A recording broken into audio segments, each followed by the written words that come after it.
समर्पितता की कहानी। एक सुंदर गांव में एक अत्यंत भव्य गुफा थी, जिसके अंदर एक रहस्यमय सिरे से जुड़ा हुआ था। गांव वाले उसे समर्पितता की गुफा कहा करते थे। यह गुफा ऐसी जगह थी जिसे खोजते रहने के बावजूद कोई भी रहस्य नहीं खोल पा रहा था। गांव का एक बच्चा नीलू ने सुना कि जो भी गुफा का रहस्य खोलेगा, उसे अत्याधुनिक तकनीकों से भरी एक खजाना मिलेगा। नीलू ने तय किया कि वह गुफा का रहस्य खोजेगा। रात के अंधेरे में नीलू ने गुफा की ओर बढ़ते हुए एक छोटे से बंदर को देखा, जो वहां एक पेड़ के ऊपर बैठा था। बंदर ने नीलू को देखा और हंसते हुए कहा, तुम यहाँ क्या कर रहे हो? नीलू ने बंदर से गुफा के रहस्य के बारे में सुना और उससे मदद करने का आग्रह किया। बंदर ने हंसते हुए कहा, गुफा का रहस्य वही है जो तुम्हें इसे खोलने के लिए समर्पित बनाएगा।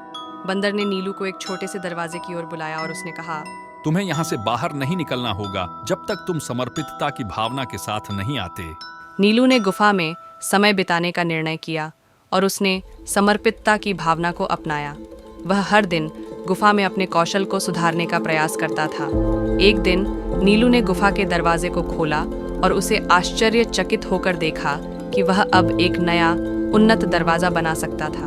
उसकी समर्पितता ने उसे गुफा के रहस्य का सीधा समाधान बताया।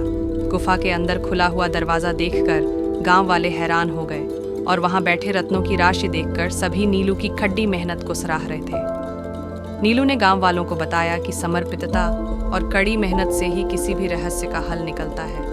उसने सिखाया कि विश्वास और समर्पण से हर मुश्किल को आसानी से पार किया जा सकता है।